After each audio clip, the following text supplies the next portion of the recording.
Good. So multiply the LCM by each of the term. There are 3 terms here, and the third term, that's 3 over x squared minus 1, is the same as x plus 1 x minus 1. You know that this one, sorry. So x plus 1 x minus 1, because this difference of 2 square. So you have to expand it and do your work. When you finish, I'm ready for you to revert back. You do so. All right. All over the LCM. All over the LCM. Everything you do, all over the LCM. So what do you have? X plus 1 x minus 1. Good. Now let's go cancellation time.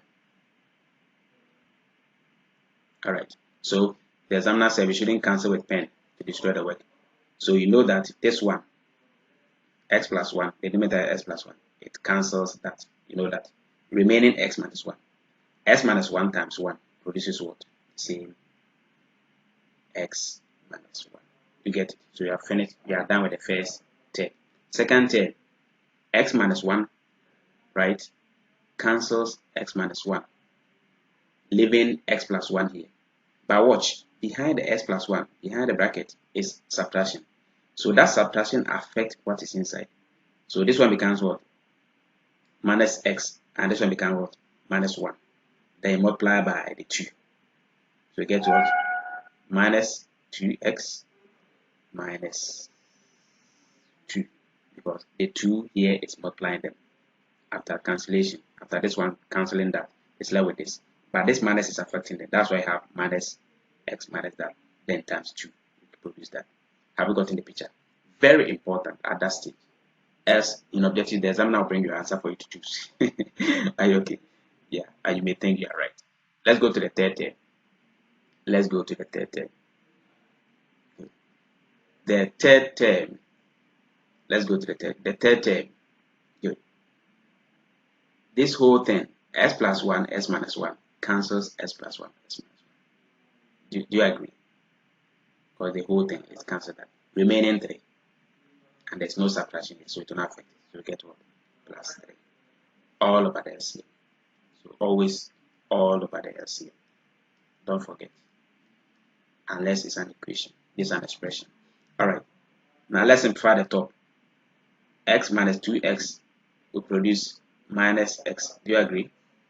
You are owing 2. And you have what? 1. Minus 1 minus 2 will give me minus 3. Do you believe this? I'm owing 1, I'm owing 2. So minus 3. Plus 3 is 0. So 0. There's no need for me to write. So remaining what? X minus that. Now at this stage, the final answer, I can revert the difference of 2 squared back to its original position. So I'll write x squared minus 1. This is the answer, which is option B. So option B is the correct answer. Alright, next question, factorize the expression. Go to factorize it, bring the common factor outside the bracket. Then move on. So you get what is common? Is there anything common? I can see difference of 2 squared. If I square this, it's a separate term. I've told you that 1 is identity, so you can square it at any time. So minus, then square, square, square. 3 is a square number, which can produce what? 3 squared, x squared, t squared, minus 1 squared. So this is one term. This whole thing, one term. Multiplication is one term. You get it? So now I can write what? 3xt plus 1,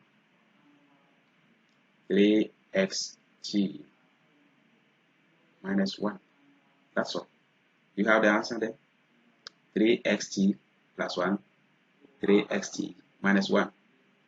You have it there. 3st plus 1, 3st minus 1. Option D is the correct answer. You get it? It's so simple. So you have to identify whether it is quadratic expression, difference of 2 squared, or common expression. When you factorize, the issue will come out.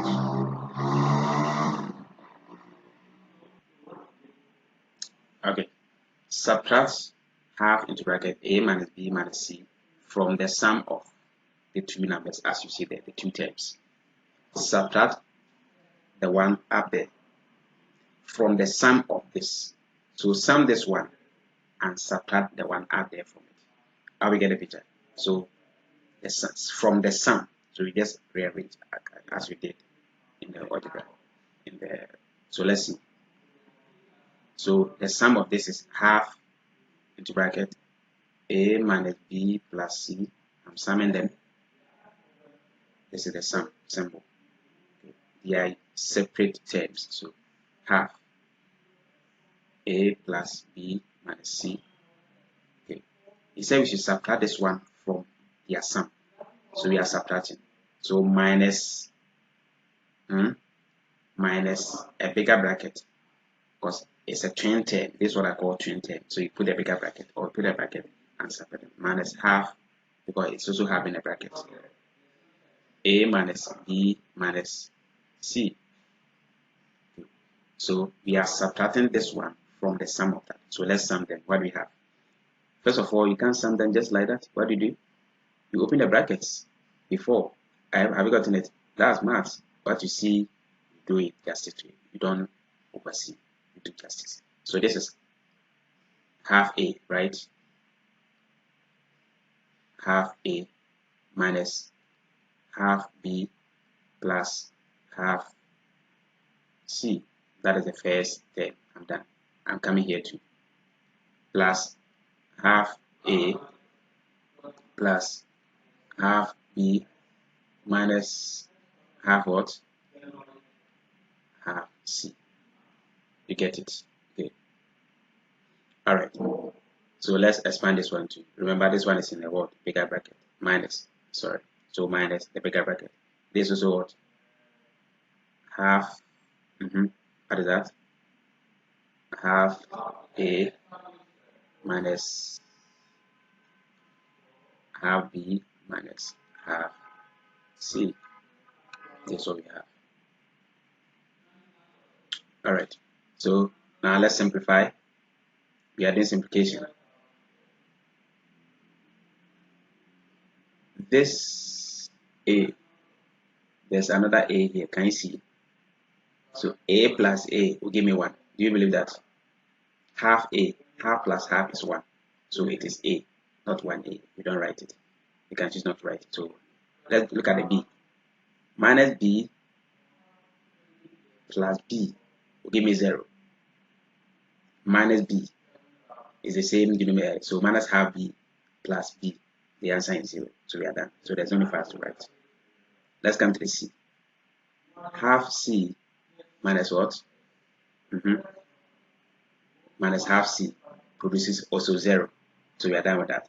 Now, let's open this bracket, multiply by. So this negative is affecting everything inside. So we are continuing it from here.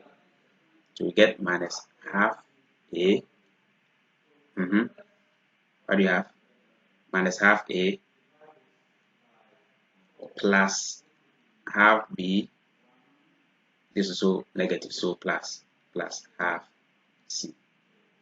A minus half A is half A. Do you agree? 1 minus, just this like 1. So 1 minus half is 1. Then after the variable 3. Simple. So you get what? Half A plus half B plus half C. Look at the way the answers are provided. The half has been factorized. Even if it's not done, it's common everywhere, so you can factorize outside. So you get half into bracket A plus B plus C. This becomes the final answer. You have it here. That's option A.